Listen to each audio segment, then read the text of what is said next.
ఇప్పుడు విజయ్ ఎందుకని అంత యూత్ మీద ఫోకస్ పెట్టాడు అనేది ప్రధానంగా. ఆల్రెడీ సీట్లను కూడా అనౌన్స్ చేశాడు. తను 2 చోట్ల నుంచి పోటీ చేస్తున్నాడు అనే దాంతో పాటుగా తనకున్నటువంటి వ్యక్తిగత డ్రైవర్ వాళ్ళ అబ్బాయికి కూడా ఒక సీట్‌ని అనౌన్స్ చేసేసాడు. ఆయనకు కూడా టికెట్ ఇస్తున్నానని చెప్పి పెట్టాడు ఆయన. ఈ యూత్ అనేది ఇప్పుడు మెయిన్లీ మనకు తెలిసింది కవిత గారు, 65% మన దగ్గర population below the age of 35. ఇంకోటి అంటే అన్ఎంప్లాయ్మెంట్ మన దగ్గర చాలా పెద్ద ఇష్యూ. ఇప్పుడు చూసారు చూడండి, మీరు అన్ఎంప్లాయ్మెంట్, మీరు ఇంట్లో కూర్చుంటే కూడా మీకు డబ్బులు ఇస్తా అంటున్నారు. ఎవరు పని చేస్తారు? మన సుప్రీంకోర్టు ఇది క్వశ్చన్ అడిగారు, you are making people lazy. మీరు పని చేయకుండానే మీకు డబ్బులు ఇస్తాం, పని చేసి డబ్బులు చేస్తే ప్రాబ్లం లేదు మన్రేగా లాంటి ప్రోగ్రామ్స్లో. అది కాకుండా మీరు ఈ ఇంట్లో కూర్చోండి మీకు డబ్బులు ఇస్తా అంటే దట్ ఈస్ అబ్సల్యూట్లీ ఇల్లాజికల్. ఏదైనా ఒక పని చేపియాలి. ఇప్పుడు కూడా నేను చెప్తున్నాను, నేను చాలా మంది చెప్తున్నాను, మనకు కావాల్సింది ఐటీఐలు ఐఐటీలు కాదని. ఐఐటీలు చాలా అయిపోయినాయి ఇప్పుడు, క్వాలిటీ కూడా కొంచెం పడిపోయింది ఐఐటీలు. ఎందుకంటే ఇన్ని ఐఐటీలు ఓపెన్ చేసిన తర్వాత ఫ్యాకల్టీ లేదు, వాళ్ళకి టెక్నికల్ అసిస్టెంట్స్ లేరు, చాలామంది ప్రాబ్లమ్స్ అట్లాంటివి. ఈ పరిస్థితుల్లో మనకు కావాల్సింది ఏంటంటే ఎంప్లాయ్మెంట్ జనరేషన్ స్కీమ్స్. అదేంటంటే మన దగ్గర ఇప్పుడు కూడా మీరు చూడండి, ఎప్పుడు నేను చాలాసార్లు చెప్పాను, మీ దగ్గర కూడా బహుశా చెప్పుంటాను, కార్పెంటర్లు దొరకరు, ఎలక్ట్రీషియన్ దొరకరు, ప్లంబర్లు దొరకరు, ఎయిర్ కండిషనింగ్ మెకానిక్స్, ఎవరు చూడండి ఇట్లాంటి ఆటోమొబైల్ వీళ్ళు మీకు దొరకరు. ఎస్పెషలీ ఈ carpenter, plumber, electrician major problem. వాళ్ళు అసలు అదేమని అంటే వాళ్ళు ఫుల్ బిజీ ఉంటారు, వాళ్ళు పిలిస్తే మీరు చూడండి. మా దగ్గర కూడా చూసాను, మా పని మనిషి ఇంకా ముందున్న పని మనిషి వాళ్ళ అబ్బాయిని నేనే చదివిపించాను ఐటీఐలో. అంతా చేసిన తర్వాత ఆయన ఎప్పుడు పిలిస్తే వాడు అంటాడు, సార్ నేను ఫుల్ బిజీ ఉన్నాను సార్, ఎల్లుండి వస్తాను సార్ అంటాడు. రాడని చెప్పాడు, ఎల్లుండి వస్తా సార్ అంటాడు. I pity with him. ఎందుకంటే వాళ్ళ వైపు నుంచి వాళ్ళ పని వాళ్ళు చూసుకుంటున్నారు, వాళ్ళకి కావాల్సిన డబ్బులు వాళ్ళు సంపాదించుకుంటున్నారు. 3 పెట్టుకున్నాడు వాళ్ళ కింద, మేస్త్రి అయిపోయాడు. This is what we need. మనం కావాల్సింది ఏంటంటే మన వాళ్ళని ఎంప్లాయ్మెంట్. కానీ మన దగ్గర ఒక యాటిట్యూడ్ ఉంది, ఎస్పెషలీ తెలుగు స్పీకింగ్ స్టేట్స్లో కవిత గారు. నాకు ఒక ఐటీ ఉద్యోగం కావాలి, నేను ఒక ఏసీ రూమ్లో కూర్చోవాలి, వైట్ కాలర్ జాబ్ కావాలి, నేను ఇట్లాంటి పనులు బైక్ మీద తిరగడము, అత్తగడము, ఇక్కడ వెళ్ళడం నేను చేయను, మెకానిక్ పనులు చేయను. ఇది మేజర్ ప్రాబ్లం అన్నమాట వీళ్ళన్నింటిలో. ఇట్లాంటి ఇష్యూలోనే మనం చూడాల్సింది ఏంటంటే మన యంగ్స్టర్స్కి ఉద్యోగం ఎక్కడి నుంచి మనం ఇవ్వబోతున్నాను అని చెప్పేసి దానికోసం ఉన్న స్కీములు తీసుకొస్తే బాగుంటుంది. నేను దాన్ని వ్యతిరేకించను. ఏ గవర్నమెంట్ కానీ స్కిల్ డెవలప్మెంట్లో ఇప్పుడు ప్రధాన మంత్రి కౌశల్ యోజన ఉంది, దాని కింద మీకు ట్రైనింగ్ ఇస్తారు. ట్రైనింగ్ ఇచ్చింది, అది కూడా ఫ్రీ ట్రైనింగ్ ఇస్తారు. 6 నెలల నుంచి 12 నెలల దాకా ఏదైనా ఒక పర్టికులర్ ట్రేడ్ నేర్చుకుంటారు. దాని తర్వాత మీకు ఉద్యోగం రాకపోతే స్టైఫండ్ ఇస్తారు. దాన్ని ఉన్నప్పుడు కూడా మన వాళ్ళు దానికి వెళ్ళరు, ఎందుకంటే అక్కడ అన్ని ట్రేడ్ జాబ్స్ ఉంటుంది. ట్రేడ్ జాబ్స్ మాకు వద్దు. ఈ యాటిట్యూడ్ మార్చాల్సింది. ఇప్పుడు నేను వచ్చేది కేరళ నుంచి, మీకు తెలుసు, అక్కడ nursing is a big profession. అక్కడున్న నర్సెస్ లోకంలో మీరు ఎక్కడైనా వెళ్ళండి, అక్కడ ఉంటారు వాళ్ళు, నర్సెస్ ఉంటారు. ఎందుకు? They don't mind doing that job. కొంతమందికి నర్సింగ్ అనగానే నేను చేయనులే నర్సింగ్ జాబ్ అంటారు వాళ్ళు. ఒకటి టైమింగ్స్ గురించి ఉంటుంది, ఒకటి పేషెంట్స్తో డీల్ చేసేటప్పుడు illness, even elderly care for example Kavitha garu పెద్ద బిజినెస్ అది. ఇజ్రాయెల్లో మ్యాక్సిమం ఎల్డర్లీ కేర్ హెల్ప్ చేస్తున్న అసిస్టెంట్స్ కేరళ నుంచి. ఆలోచించండి, అది పెద్ద ఒక బిజినెస్. జపాన్లో కూడా ఎల్డర్లీ కేర్ చాలా పెద్ద బిజినెస్ అయిపోయింది ఇప్పుడు.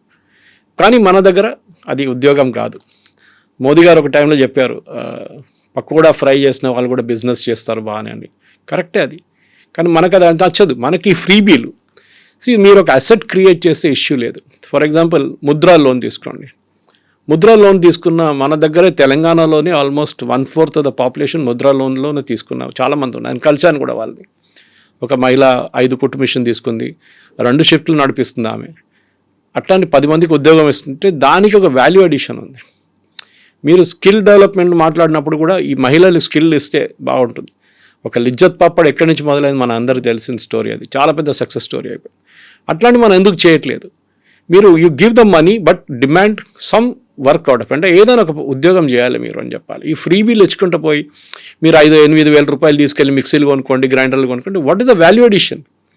నథింగ్.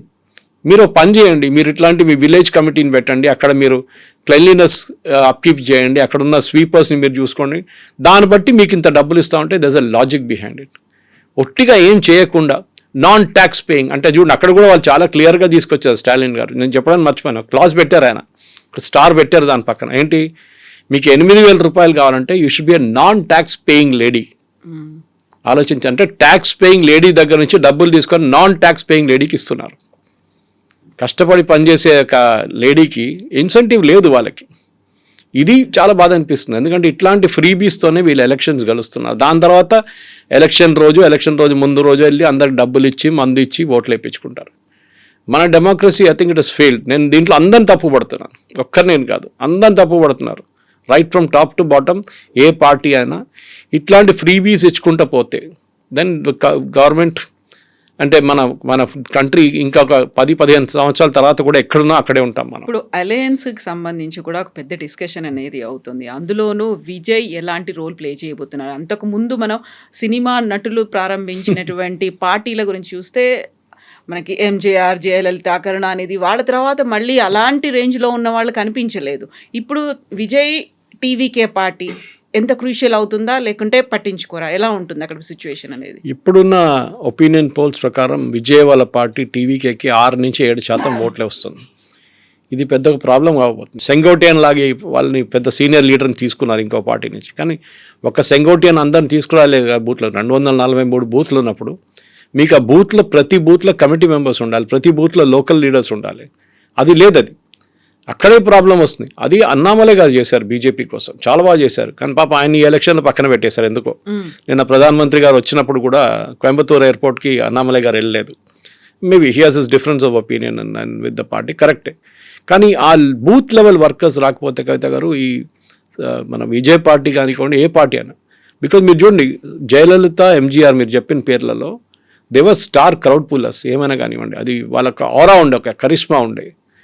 తమిళనాడులో మీరు ఈ చూసిన పొలిటీషియన్స్కి అదే టైంలో మీరు కేరళకు వచ్చినప్పుడు ప్రేమ్ నసీర్ గారు ఫస్ట్ ఈ పోటీలో దిగారు. He was a super star of that age. NT Rama Rao టైంలో ఆయన ఎలక్షన్లో ఫ్లాప్ అయ్యారు కంప్లీట్గా. అక్కడ వాళ్ళు పట్టించుకోరు. సరే సురేష్ గోపి గారు గెలిచారు, అదంతా ఓకే. బట్ ఓవరాల్గా చూస్తే ఎంజీఆర్ లోకల్ కూడా కాదు, ఆయన he is from Malayali born in Ceylon. Jayalalitha Karnataka నుంచి. అట్లాంటి పరిస్థితుల్లో వాళ్ళు తమిళనాడుకు వచ్చి అక్కడ ఎలక్షన్ గెలవడం, even Rajinikanth can take it. Of course ఆయన పొలిటిక్స్ రాలేదు, ఈజ్ అ మహారాష్ట్రియన్, కానీ యాక్సెప్ట్ చేశారు తమిళనాడు వాళ్ళు. సో ఈ లోకల్ నాన్ లోకల్ ఎక్కడ కూడా వస్తుంది. విజయ్ వాళ్ళ పార్టీ నా అంచనా ప్రకారం, I may be wrong, but ఇప్పుడు వస్తున్న ఒపీనియన్ పోల్స్లో, గ్రౌండ్ పోల్స్లో ఏం చెప్తున్నారంటే ఆయనకి 6-7% ఓట్లే వస్తుంది. దాంతో ఒక్క సీటు కూడా రాదు వాళ్ళకి. ఈయన గెలుస్తాడంటే అది పాసిబ్లీ పెరంబూర్ నుంచి పోటీ చేస్తున్నారు ఒక సీటు. తిరుచి అది పెరంబూర్ నుంచి గెలవచ్చు కావాలంటే, because Perambur is more of an urban seat. బహుశా కొంచెం ఆయనకు పుల్ ఉంటుంది అక్కడ, కానీ డౌట్ఫుల్. ఆయనకి నేను అనుకుంటాను 2-4 సీట్లు కూడా వాళ్ళ పార్టీకి రాదు. ఆ తర్వాత national parties role, BJP election flop అవుతుంది, దాంట్లో డౌట్ లేదు. అది ఒకటి. వాళ్ళ టికెట్ డిస్ట్రిబ్యూషన్ చూడండి. నిన్న కూడా ఎయిర్పోర్ట్లో, కోయంబత్తూర్ ఎయిర్పోర్ట్లో పెద్ద ఒక ప్రొటెస్ట్ ఉండే. Palani seat which is a very strong, అంటే ఈవెన్ అన్నామలై గారు చెప్పారు అది. చాలా సీట్లో బీజేపీ లాస్ట్ టైం 2వ స్థానాలు వచ్చారు, 57 స్థానాలు అనుకుంటా. 57 కాన్స్టిట్యున్సీస్లో 2nd పొజిషన్లో వచ్చారు బీజేపీ. కానీ వాళ్ళకి ఈసారి ఇచ్చింది వాళ్ళకి 27 సీట్లే. అంటే మీరు 2nd పొజిషన్లో వచ్చిన ఏఐడిఎంకే కూడా 2nd పొజిషన్లో రాలేదు, బీజేపీ వచ్చారు. లాస్ట్ టైం వాళ్ళు సపరేట్గా పోటీ చేశారు. అట్లాంటి టైంలో ఆ 2వ స్థానంలో వచ్చిన ప్లేస్ అయినా బీజేపీకి ఇవ్వాలి ఉండే కదా. 27 కాకపోతే అట్లీస్ట్ ఒక 35. అది కూడా కాదు, ఆ 2nd వచ్చిన కాన్స్టిట్యున్సీలో చాలా కాన్స్టిట్యున్సీలో బీజేపీకి టికెట్ ఇవ్వలేదు. వాళ్ళు సీటు ఏఐడిఎంకే తీసుకున్నారు అక్కడ. దాని మీద చాలా పెద్ద ప్రొటెస్ట్ నడుస్తుంది ఇప్పుడు. ఇట్లాంటి పరిస్థితుల్లో ఇంకోటి అన్నామలై గారిని పక్కన పెట్టారు. Any day Annamalai is a super star for BJP తమిళనాడులో. ఆయన పక్కన పెట్టి పార్టీ లీడర్షిప్ చేసిన చాలా పెద్ద తప్పు. ఎందుకంటే బీజేపీకి తెలుసు ఆన్ దేర్ ఓన్ వాళ్ళు తమిళనాడులో గెలవలేరు. అది మన ఇప్పుడు కాదు, ఇంకా 30 సంవత్సరాలైనా బీజేపీ అక్కడ గెలవడానికి చాలా తక్కువ వచ్చాయి. ఎందుకంటే ద్రవిడియన్ మెంటాలిటీ చాలా మటుకుంది. Anti Hindi, anti north Indian, బీజేపీకి నార్త్ ఇండియన్ పార్టీ అని చూపించి వాళ్ళని ఓటు వేయడం కూడా చాలా ట్రై చేస్తారు డిఎంకే వాళ్ళు కానీ ఏఐడిఎంకే వాళ్ళు కూడా. అట్లాంటి పరిస్థితుల్లో బీజేపీని బిల్డప్ చేసుకుని చూడండి. కేరళలో చూడండి, కేరళలో బీజేపీ ఒక టైంలో 4% ఓట్లు ఉండే, దాని నుంచి 8కి వచ్చారు, 8 నుంచి 12 అయ్యారు, 12 నుంచి 16కి వచ్చారు. ఇంక్రీజ్ అవుతూనే వస్తుంది. కానీ కేరళ పాపులేషన్ 43% హిందువులు ఉన్నారు. చాలా డిఫికల్ట్ అక్కడ ఎక్స్పాండ్ చేయడం. కానీ తమిళనాడులో ప్రాబ్లం లేదు. కానీ తమిళనాడులో ఉన్న ప్రాబ్లం ఈ ద్రవిడియన్ మెంటాలిటీ.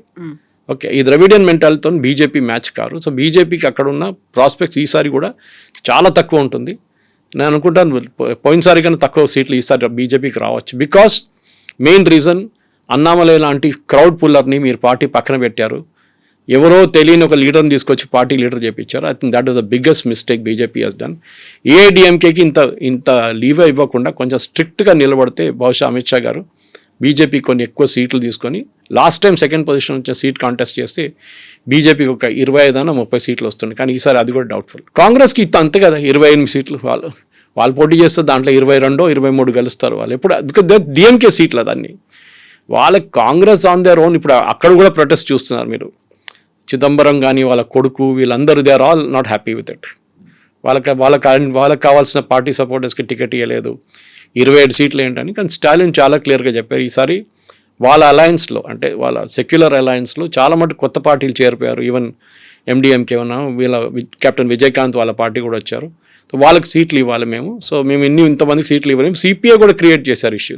సిపిఎం కూడా మాకు 15 సీట్లు కావాలి అది అని చెప్తే 5 ఇస్తాను తీసుకోలేకుండా వద్దని చెప్పేశారు. స్టాలిన్ క్లియర్గా చెప్పారు it's a choice is yours అని. సో వాళ్ళు 5 సీట్లు తీసుకొని they have kept quiet. Problem లేదు.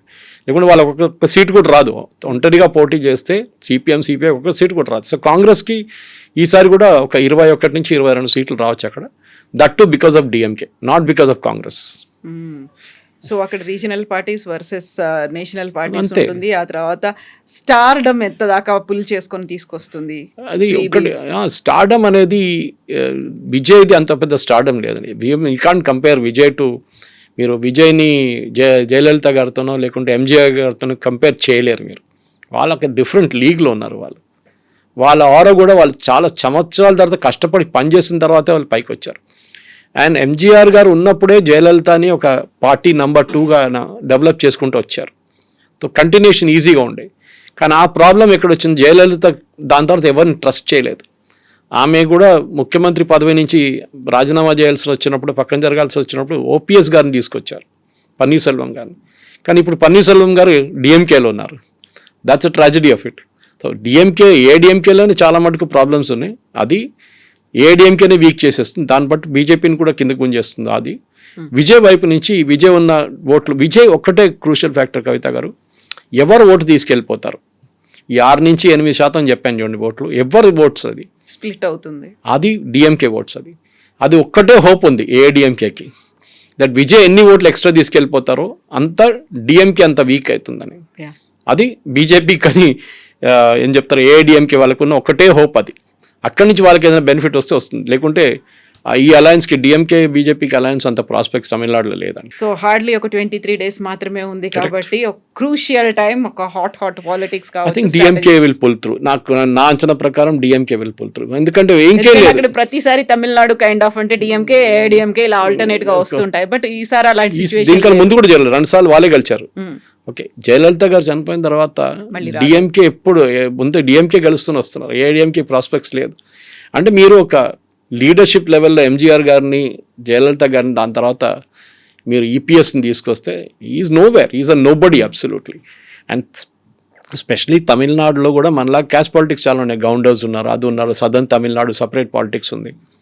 ఈవెన్ విత్ ఇన్ డిఎంకే మీరు చూడండి, వాళ్ళ ఫ్యామిలీ యునైటెడ్గా లేరు. అఫ్కోర్స్ నిన్న మేనిఫెస్టోలో కనిమొഴി వాజ్ ఆల్సో దేర్, అదొకటి ఉంది. కానీ వాళ్ళ ఫ్యామిలీలో కూడా అంత పెద్ద కోఆపరేషన్ లేదు. కానీ అక్కడ సూపర్ స్టార్ స్టాలిన్, ఆయన నడిపిస్తున్నారు పార్టీ. ఆయన నెక్స్ట్ ఇన్ కమాండ్ కూడా ఆయన ఆల్రెడీ సెలెక్ట్ చేసుకున్నారు వాళ్ళ కొడుకుని. సో వాళ్ళ కంటిన్యూషన్ అవుతుంది అదే ఫ్యామిలీలో. Tamil Nadu politics is all about super stars. అది మనం మర్చిపోకూడదు. ఇది బీహార్ యూపీ లాగా కాదు, ఇది it's a different ball game all together. So ఆ సూపర్ స్టార్ సినిమా వాళ్ళే అయి ఉండాల్సిన అవసరం లేదు, పొలిటికల్ సూపర్ స్టార్స్ అయి ఉండొచ్చు. ఫిలిం కనెక్షన్ ఉన్న వాళ్ళైతే ఉంటుంది బాగానే. End of the day Karunanidhi script రైటర్గా ఉన్నారు, ఎంతో పెద్ద స్క్రిప్ట్ రాశారు సినిమాల కోసం. వాళ్ళకి ఫిలిం టచ్ ఒకటి ఉంది వాళ్ళ పార్టీకి, లేదని కాదు. కానీ తమిళనాడులో ఇప్పుడు మెయిన్లీ ఒక ఫ్రీబీ కల్చర్, అది అన్ని స్టేట్స్లో ఉంది. Again I'm repeating. అది కాకుండా అక్కడ నెక్స్ట్ ఉన్నది ఏంటంటే మెయిన్లీ ఒక యాంటీ హిందూ మైండ్ సెట్ ఒకటి ఉంది, అదే పనిచేస్తుంది. దానికోసం సనాతన ధర్మ, డెంగ్యూ లాగా మలేరియా అని చెప్పి మన స్టాలిన్ కొడుకు చెప్పాను, ఉదయనిధి స్టాలిన్ చెప్పారు చూడండి. అది ఇంకేదైనా స్టేట్లో చెప్తే అది పెద్ద ఇష్యూ అయిపోతుంది. కానీ తమిళనాడులో ఏం కాలేదు. దాంతోనే అర్థమైపోతుంది అక్కడ ఉన్న ఓటర్ మెంటాలిటీ ఏంటని మీకు చాలా క్లియర్గా తెలిసిపోతుంది అనమాట. వాళ్ళు ఓటేస్తారు, బట్ ఈ 60s నుంచి ఉన్న యాంటీ హిందీ అజిటేషన్ ఉంది చూడండి, అది ఇప్పుడు కూడా రెగ్యులర్గా వీళ్ళు పైకి తీసుకొని వస్తారు. వాళ్ళు చూడండి, హిందీ ఇంపోజిషన్ అంటారు. ఇది వాళ్ళ వైపు నుంచి ఉన్న పెద్ద ఒక గేమ్ ప్లాన్, పెద్ద ఒక ట్రంప్ కార్డ్. అక్కడ ఉన్న ద్రవిడియన్ పార్టీస్కి. Sir thank you so thank you much very sir. Much. And for more videos,